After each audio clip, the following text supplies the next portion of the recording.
ಗೋಡಿ ಸರ್ಕಾರಿ ಪ್ರಾಥಮಿಕ ಶಾಲೆ ಆ ಕಿರಿಯ ಮತ್ತು ಹಿರಿಯ ಪ್ರಾಥಮಿಕ ಪಾಠಶಾಲೆಯಲ್ಲಿ ಇಂದು ಅಂದರೆ 26-27ನೇ ಸಾಲಿನ ಹೊಸ ಶಾಲೆ ಪ್ರಾರಂಭವಾಗಿದೆ.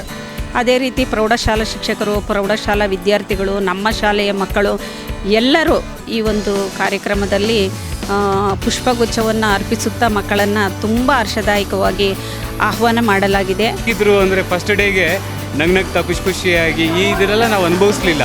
ಈಗಿನ ಮಕ್ಕಳಿಗೆ ಇದೆಲ್ಲ ಸಿಗಬೇಕು ಅನ್ನೋದು ಒಂದು ಉದ್ದೇಶದಿಂದ ಹಳೆ ವಿದ್ಯಾರ್ಥಿಗಳ ಸಂಘ ಮತ್ತು ಪೋಷಕರು ಮತ್ತು ಶಿಕ್ಷಕರು ಎಲ್ಲರೂ ಸೇರಿಕೊಂಡು ಇದೊಂದು ಕಾರ್ಯಕ್ರಮನ ಮಾಡ್ತಾ ಇದ್ದೀವಿ. ಸರ್ಕಾರಿ ಶಾಲೆಗಳು ಅಂದ್ರೆ ಒಂದು ಕಾಲದಲ್ಲಿ ಮೂಗು ಮುರಿತಿದ್ವಿ, ಆದ್ರೆ ಇವತ್ತು ಸರ್ಕಾರಿ ಶಾಲೆಗಳಲ್ಲೂ ಕೂಡ ಉತ್ತಮವಾದಂತಹ ಗುಣಮಟ್ಟದ ಶಿಕ್ಷಣ ದೊರೆತಿದೆ. ಜೊತೆಗೆ ಅತ್ಯುತ್ತಮವಾದಂತಹ ಸೌಲಭ್ಯಗಳನ್ನ ಸ್ವಯಂ ಸೇವಾ ಸಂಸ್ಥೆಗಳು, ಕಾರ್ಖಾನೆಗಳು ಹಾಗೆಯೇ ವಿವಿಧ ಸಂಘ ಸಂಸ್ಥೆಗಳು ನೀಡ್ತಾ ಇರೋದ್ರಿಂದ ಸರ್ಕಾರಿ ಶಾಲೆಗಳಲ್ಲೂ ಕೂಡ ಉತ್ತಮವಾದಂತಹ ಶಿಕ್ಷಣ ದೊರೀತಾ ಇರೋದ್ರಲ್ಲಿ ಎರಡು ಮಾತಿಲ್ಲ. ಫಲಿತಾಂಶವೂ ಕೂಡ ಉತ್ತಮವಾಗಿ ಬರ್ತಿದೆ. ಹಾಗಾಗಿ ಸರ್ಕಾರಿ ಶಾಲೆಗಳಿಗೆ ಹಾಜರಾತಿ ಅಥವಾ ಪ್ರವೇಶಗಳು ಕೂಡ ಹೆಚ್ಚಾಗ್ತಾ ಇದೆ. ಇನ್ನು ಈ ಬಾರಿ 2026 ಮತ್ತು 27ನೇ ಸಾಲಿನ ಶೈಕ್ಷಣಿಕ ವರ್ಷ ಜೂನ್ 1 ಇಂದಿನಿಂದ ಆರಂಭಗೊಂಡಿದೆ.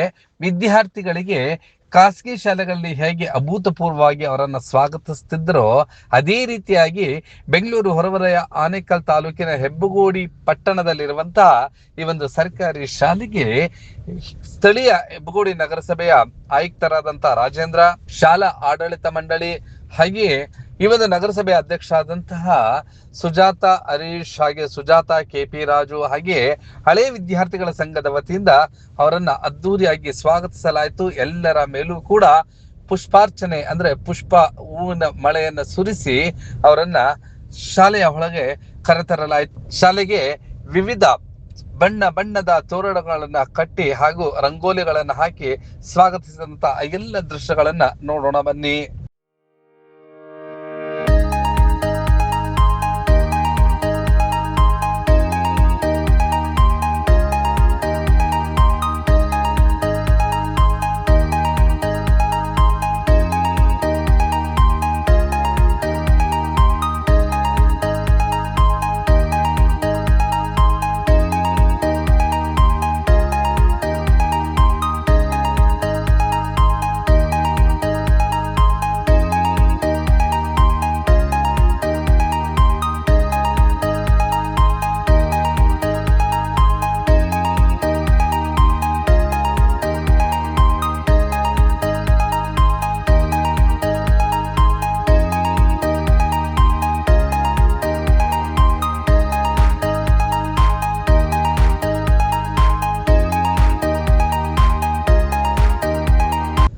ಹೌದು, ವಿದ್ಯಾರ್ಥಿಗಳಿಗೆ ಒಂದು ಭಾವನಾತ್ಮಕ ಕ್ಷಣ, ಭಾವುಕ ಕ್ಷಣ ಹೆಬ್ಬಗೋಡಿ ಶಾಲೆಯಲ್ಲಿ ಏರ್ಪಟ್ಟಿತ್ತು.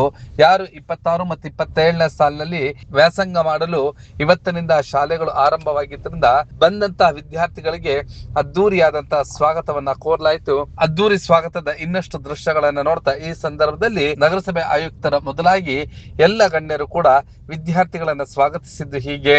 ಗೋಡಿ ಸರ್ಕಾರಿ ಪ್ರಾಥಮಿಕ ಶಾಲೆ ಹಾಗೂ ಕಿರಿಯ ಮತ್ತು ಹಿರಿಯ ಪ್ರಾಥಮಿಕ ಪಾಠಶಾಲೆಯಲ್ಲಿ ಇಂದು ಅಂದರೆ 26-27ನೇ ಸಾಲಿನ ಹೊಸ ಶಾಲೆ ಪ್ರಾರಂಭವಾಗಿದೆ. ಇಂದು ನಮ್ಮ ನಗರಸಭೆ ವತಿಯಿಂದ ನಾವು ಮತ್ತು ನಮ್ಮ ಗೌರವಾನ್ವಿತ ಅಧ್ಯಕ್ಷರಾದಂಥ ಶ್ರೀಮತಿ ಸುಜಾತ ಹರೀಶ್ ರವರು ಹಾಗೆ ನಮ್ಮ ಸ್ಟ್ಯಾಂಡಿಂಗ್ ಕಮಿಟಿ ಅಧ್ಯಕ್ಷರಾದಂಥ ಸಂತೋಷ್ ರವರು, ನಮ್ಮ ಎಲ್ಲ ಈ ಶಾಲೆಯ ಎಲ್ಲ ಮುಖ್ಯೋಪಾಧ್ಯಾಯರು ಆಗ ಸಹ ಶಿಕ್ಷಕರು ಎಲ್ಲರೂ ಸಹ ಇವತ್ತು ಬಂದು ಮಕ್ಕಳನ್ನ ಪುಷ್ಪವನ್ನು ಹಾಕೋದ್ರ ಮುಖಾಂತರ ನಾವು ಗೌರವಯುತವಾಗಿ ಒಳಗಡೆ ಕರ್ಕೊಂಡಿದ್ದೀವಿ. ಇಲ್ಲಿನ ಮಕ್ಕಳಿಗೆಲ್ಲರಿಗೂ ಸಹ ಒಳ್ಳೆಯದಾಗಲಿ ಅಂತ ನಾನು ಕೋರ್ತೀನಿ, ಶುಭವಾಗಲಿ ಅಂತ ನಾನು ಧನ್ಯವಾದಗಳನ್ನ ಅರ್ಪಿಸ್ತೀನಿ. 2026 ಮತ್ತು 27ನೇ ಸಾಲಿನ ದಾಖಲಾತಿ ಆಂದೋಲನ ಹಾಗೂ ಶಾಲಾ ಪ್ರಾರಂಭೋತ್ಸವ ವಿಜೃಂಭಣೆಯಿಂದ ನೆರವೇರಿದೆ. ಇದರ ಎಲ್ಲ ಸಹಕಾರಕ್ಕೆ ನಮ್ಮ ಶಾಲಾ ಹಿರಿಯ ವಿದ್ಯಾರ್ಥಿಗಳ ಸಂಘದ ಅಧ್ಯಕ್ಷರು ಹಾಗೂ ಸದಸ್ಯರುಗಳು ಹಾಗೂ ಪುರಸಭೆಯಿಂದ ಆಗಮಿಸಿದ್ದಂತಹ ಪುರಸಭಾ ಅಧ್ಯಕ್ಷರು ಹಾಗೂ ನಗರಸಭೆಯ ಆಯುಕ್ತರು ಈ ಒಂದು ಸಭೆಗೆ ಮಕ್ಕಳನ್ನು ಆಹ್ವಾನಿಸಲು ಹಾಜರಾಗಿದ್ದು ನನಗೆ ತುಂಬ ಸಂತೋಷದಾಯಕವಾದ ವಿಷಯ ಆಗಿದೆ. ಅದೇ ರೀತಿ ಪ್ರೌಢಶಾಲಾ ಶಿಕ್ಷಕರು, ಪ್ರೌಢಶಾಲಾ ವಿದ್ಯಾರ್ಥಿಗಳು, ನಮ್ಮ ಶಾಲೆಯ ಮಕ್ಕಳು ಎಲ್ಲರೂ ಈ ಒಂದು ಕಾರ್ಯಕ್ರಮದಲ್ಲಿ ಪುಷ್ಪಗುಚ್ಛವನ್ನು ಅರ್ಪಿಸುತ್ತಾ ಮಕ್ಕಳನ್ನು ತುಂಬ ಹರ್ಷದಾಯಕವಾಗಿ ಆಹ್ವಾನ ಮಾಡಲಾಗಿದೆ. ಈ ಒಂದು ವರ್ಷದ ದಾಖಲಾತಿಯೂ ಸಹ ನಮ್ಮ ಶಾಲೆಯಲ್ಲಿ ಈಗಾಗಲೇ 100ರಿಂದ 150 ಜನ ದಾಖಲಾತಿ ಆಗುವಂತಹ ನಿಟ್ಟಿನಲ್ಲಿ ತುಂಬ ಉತ್ಸಾಹದಿಂದ ಎಲ್ಲ ಪೋಷಕರು ಆಗಮಿಸುತ್ತಿದ್ದಾರೆ. ಇದೇ ರೀತಿ ಈ ಜೂನ್, ಜುಲೈ, ಆಗಸ್ಟಲ್ಲಿ ನಮ್ಮ ಶಾಲಾ ದಾಖಲಾತಿ ಈಗ 750 ಇದೆ. ಅದೇ ರೀತಿ 800, 900 ಆಗೋದಕ್ಕೆ ನಮ್ಮ ಎಲ್ಲರ ವಿದ್ಯಾರ್ಥಿ ಸಂಘದಲ್ಲಿರ್ತಕ್ಕಂತಹ ಎಲ್ಲರೂ ತುಂಬ ಶ್ರಮವಹಿಸಿ ಕಾರ್ಯವನ್ನು ನಿರ್ವಹಿಸ್ತಾ ಇದ್ದಾರೆ. ವಿದ್ಯಾರ್ಥಿಗಳಿಗೆ ಭಾವನಾತ್ಮಕವಾಗಿ ಎಲ್ಲರೂ ಕೂಡ ಆತ್ಮೀಯವಾಗಿ ಸ್ವಾಗತವನ್ನ ಕೋರಿದರು. ಇನ್ನಷ್ಟು ದೃಶ್ಯಗಳನ್ನು ನೋಡ್ತಾ ಮುಖಂಡರುಗಳು ವಿದ್ಯಾರ್ಥಿಗಳಿಗೆ ಸ್ವಾಗತ ಕೋರಿದ್ದು ಹೀಗೆ. ಹೆಬ್ಬಗೋಡಿ, ಇಲ್ಲಿ ನಾನು ಹಳೆ ವಿದ್ಯಾರ್ಥಿ ಮತ್ತು ಹಳೆ ವಿದ್ಯಾರ್ಥಿಗಳ ಸಂಘದ ಅಧ್ಯಕ್ಷ ಆಗಿದ್ದೀನಿ. ಇವತ್ತೊಂದು ಖುಷಿ ಕೊಡೋ ವಿಚಾರ ಏನಂದರೆ ಬ್ಯಾಕ್ ಟು ಸ್ಕೂಲ್. ಏನು ವಿದ್ಯಾರ್ಥಿಗಳು ರಜೆ ಮುಗಿಸ್ಕೊಂಡು ಇವತ್ತು ಪ್ರಥಮ ಬಾರಿಗೆ ಇವತ್ತು ನಮ್ಮ ಶಾಲೆಗೆ ಬರ್ತಾ ಇರೋದ್ರಿಂದ ನಾವೊಂದು ವಿಜೃಂಭಣೆಯಿಂದ ಅವ್ರನ್ನ ಆಹ್ವಾನಿಸ್ಕೋಬೇಕು ಅಂತ ಹೇಳಿ ಒಂದು ಸಣ್ಣ ಪ್ರೋಗ್ರಾಮ್ ಮಾಡ್ಕೊಂಡಿದ್ದು. ಅದು ತುಂಬ ಯಶಸ್ವಿಯಾಗಿ ಬಂದಿದೆ. ಇದಕ್ಕೆ ಮುಖ್ಯ ಕಾರಣ ಆಗಿರೋರು ನಮ್ಮ ನಗರಸಭೆಯ ಅಧ್ಯಕ್ಷರು ಮತ್ತು ಉಪಾಧ್ಯಕ್ಷರು ಮತ್ತು ಕಾರ್ಯಕಾರಿ ಸಮಿತಿಯ ಅಧ್ಯಕ್ಷರು ಇವರೆಲ್ಲ ಬಂದಿದ್ದರು. ಮತ್ತು ನಮ್ಮ ಪ್ರೌಢಶಾಲೆ HM ಮತ್ತು ಪ್ರಾಥಮಿಕ ಶಾಲೆಯ HM ಇವರೆಲ್ಲರಿಗೂ ಮತ್ತು ಶಿಕ್ಷಕ ವೃಂದದವರಿಗೂ ಈ ಸಮಯದಲ್ಲಿ ಅವರಿಗೆ ಹೃತ್ಪೂರ್ವಕ ವಂದನೆಗಳನ್ನ ತಿಳಿಸ್ತಾ ಇದ್ದೀನಿ. ಯಾಕಂದರೆ ಮಕ್ಕಳು ಎಷ್ಟು ಚೆನ್ನಾಗಿದ್ದರು ಅಂದರೆ ಫಸ್ಟ್ ಡೇಗೆ ನಗ್ನಗ್ತಾ ಖುಷಿಯಾಗಿ ಇದೆಲ್ಲ ನಾವು ಅನುಭವಿಸಲಿಲ್ಲ. ಈಗಿನ ಮಕ್ಕಳಿಗೆ ಇದೆಲ್ಲ ಸಿಗಬೇಕು ಅನ್ನೋದು ಒಂದು ಉದ್ದೇಶದಿಂದ ಹಳೆ ವಿದ್ಯಾರ್ಥಿಗಳ ಸಂಘ ಮತ್ತು ಪೋಷಕರು ಮತ್ತು ಶಿಕ್ಷಕರು ಎಲ್ಲರೂ ಸೇರಿಕೊಂಡು ಇದೊಂದು ಕಾರ್ಯಕ್ರಮನ ಮಾಡ್ತಾ ಇದ್ದೀವಿ. ಎಲ್ರಿಗೂ ನಮಸ್ಕಾರ. ಏನು ಇವತ್ತು ನಮ್ಮ ಶಾಲೆಯಲ್ಲಿ ನಮ್ಮೆಲ್ಲ ಮಕ್ಕಳಿಗೆ ವೆಲ್ಕಮ್ ಇತ್ತು. ಸೊ ಈ ವೆಲ್ಕಮ್ ಪ್ರೋಗ್ರಾಮ್ನ ತುಂಬ ಚೆನ್ನಾಗಿ ಮಾಡಿದ್ದಾರೆ. ಸೊ ಅದಕ್ಕೆ ಸಹಕಾರ ಕೊಟ್ಟಂಥ ನಮ್ಮ ಪ್ರೈಮರಿ HM, ಹೈಸ್ಕೂಲ್ HM ಮತ್ತು ನಮ್ಮ ನಗರಸಭೆ ಅಧ್ಯಕ್ಷರು, ಕಮಿಷನರು ಮತ್ತು ಎಲ್ಲ ಸದಸ್ಯರಿಗೆ ಧನ್ಯವಾದಗಳನ್ನು ತಿಳಿಸ್ತಾ ಇದ್ದೀರಿ. 2025-26ನೇ ಫಲಿತಾಂಶ ಬಹಳ ಉತ್ತಮವಾಗಿ ಬಂದಿದೆ. ಅದರಲ್ಲಿ 159 ವಿದ್ಯಾರ್ಥಿಗಳು ಶಾಲೆ SSLC ಪರೀಕ್ಷೆಯನ್ನು ಬರೆದಿದ್ದರು.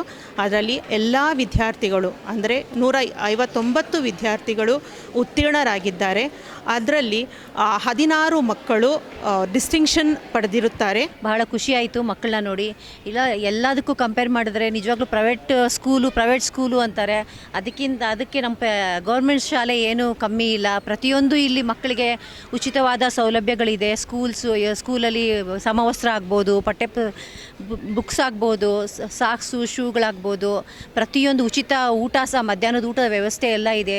ತುಂಬ ಖುಷಿಯಾಗುತ್ತೆ ಮಕ್ಕಳಿಗೆ. ಆದಷ್ಟು ಹೆಚ್ಚಿನ ಇಲ್ಲೂ ಎಲ್ಲ ರೀತಿ ಒಳ್ಳೆಯ ವಿದ್ಯಾಭ್ಯಾಸನೂ ಇಲ್ಲಿ ದೊರೆಯುತ್ತೆ. ಎಲ್ಲ ಉತ್ತಮವಾದ ಶಿಕ್ಷಕರಿದ್ದಾರೆ ಅಂತ ಹೇಳಿ ಆದಷ್ಟು ನಮ್ಮ ಸರ್ಕಾರಿ ಶಾಲೆಗಳನ್ನ ಹೆಚ್ಚೆಚ್ಚು ಸರ್ಕಾರಿ ಶಾಲೆಗೆ ಸೇರಿಸಿ ಈ ಶಾಲೆಯನ್ನು ಹೆಚ್ಚೆಚ್ಚು ಅಭಿವೃದ್ಧಿ ಮಾಡಬೇಕು ಅಂತ ಈ ಮೂಲಕ ಎಲ್ಲರನ್ನ ಕೇಳ್ಕೊಳ್ತೀನಿ. ಧನ್ಯವಾದಗಳು. ಇನ್ನು ಬೆಂಗಳೂರು ನಗರ ಜಿಲ್ಲೆಯಲ್ಲಿಯೇ ಅತಿ ಹೆಚ್ಚು ಜನಸಾಂದ್ರತೆಯನ್ನು ಹೊಂದಿರುವಂತದ್ದು ಹೆಬ್ಬಗೋಡಿ ಪಟ್ಟಣ. ಈ ಒಂದು ಹೆಬ್ಬಗೋಡಿ ಪಟ್ಟಣದಲ್ಲಿರುವಂತಹ ಸರ್ಕಾರಿ ಹಿರಿಯ ಪ್ರಾಥಮಿಕ ಮತ್ತು ಪ್ರೌಢಶಾಲೆಯಲ್ಲಿ ಅತಿ ಹೆಚ್ಚು ವಿದ್ಯಾರ್ಥಿಗಳು ಪ್ರವೇಶವನ್ನ ಪಡೆದಿದ್ದಾರೆ. ಸುಮಾರು 700ಕ್ಕೂ ಹೆಚ್ಚು ವಿದ್ಯಾರ್ಥಿಗಳು ಈ ಒಂದು ಶಾಲೆಯಲ್ಲಿ ವ್ಯಾಸಂಗವನ್ನ ಮಾಡ್ತಿದ್ದಾರೆ. ಎಲ್ಲ ಕಾರ್ಮಿಕರ ಮಕ್ಕಳು, ಮಧ್ಯಮ ವರ್ಗದವರ ಮತ್ತು ಬಡವರ ಮಕ್ಕಳು ಈ ಶಾಲೆಯಲ್ಲಿ ವ್ಯಾಸಂಗ ಮಾಡ್ತಿದ್ದಾರೆ. ಎಲ್ಲರೂ ಕೂಡ ಉತ್ತಮವಾದಂತಹ ವ್ಯಾಸಂಗವನ್ನ ಮಾಡಲಿ, ಉತ್ತಮವಾದಂತಹ ಶಿಕ್ಷಣವನ್ನ ನೀಡಲಿ. ಹಾಗೆ ವಿದ್ಯಾರ್ಥಿಗಳು ಕೂಡ ಹೆಚ್ಚಾಗಿ ಇನ್ನು ಸರ್ಕಾರಿ ಶಾಲೆಗಳಲ್ಲಿ ಪ್ರವೇಶಗಳನ್ನು ಪಡ್ಕೊಳ್ಳಿ. ಆ ಒಂದು ರೀತಿಯಾದಂತಹ ಪೂರಕ ವಾತಾವರಣ ನಿರ್ಮಾಣವಾಗಲಿ ಎಂಬುದೇ ನಿಮ್ಮ ಬ್ಲೂಮ್ ಟಿವಿಯ ಆಶಯವಾಗಿದೆ.